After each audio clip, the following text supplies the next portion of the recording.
जय श्री राम दोस्तों, राधे राधे। मैं पुष्पा उपाध्याय। जय श्री राम। राधे राधे। मैं सीमा पांडे। आज हम दोनों मिलके एक नाच गीत सुनाएंगे। नाच गीत आपको पसंद आएगा तो वीडियो को लाइक कीजिएगा, शेयर कीजिएगा, कमेंट में बताइए कि नाच गीत आपको कैसा लगा और हमारे चैनल एसपी भजन सागर को सब्सक्राइब करें। नेरुई का बनल बंगलवा हो, जिया जर गए हमार, जिया जर गए हमार। नेरुई का बनल बंगलवा हो, जिया जर गए हमार, जिया जर गए हमार। सास के लाए पेड़ा, ननद के लाए बर्फी, सास के लाए पेड़ा, ननद के लाए बर्फी। हम काली आए बतसवा हो, जिया जर गए हमार, हम काली आए बतसवा हो, जिया जर गए हमार।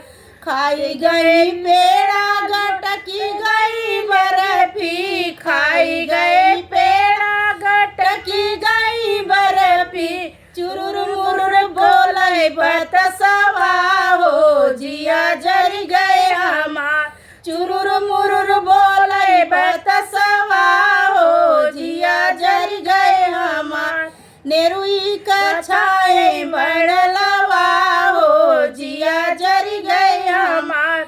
नेरुई का छाए बंगलवा हो, जिया जर गई हमार। सास के लाए पियरी, ननद के लाए चुनरी, सास के लाए पियरी, ननद के लाए चुनरी। हम काली आए लुगरिया हो, जिया जर गए हमार, हम काली आए लुगरिया हो, जिया जर गए हमार।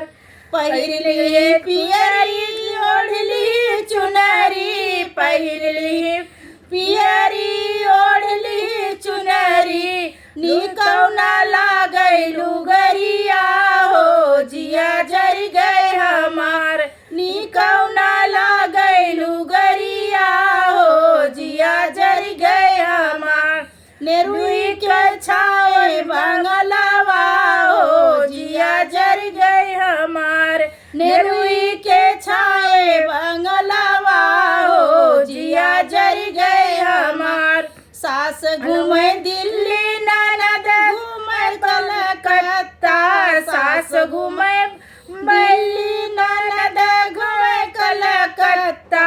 हमका देखावे कोठरिया हो, जिया जर गए हमार, हमका देखावे कोठरिया हो, जिया जर गए हमार।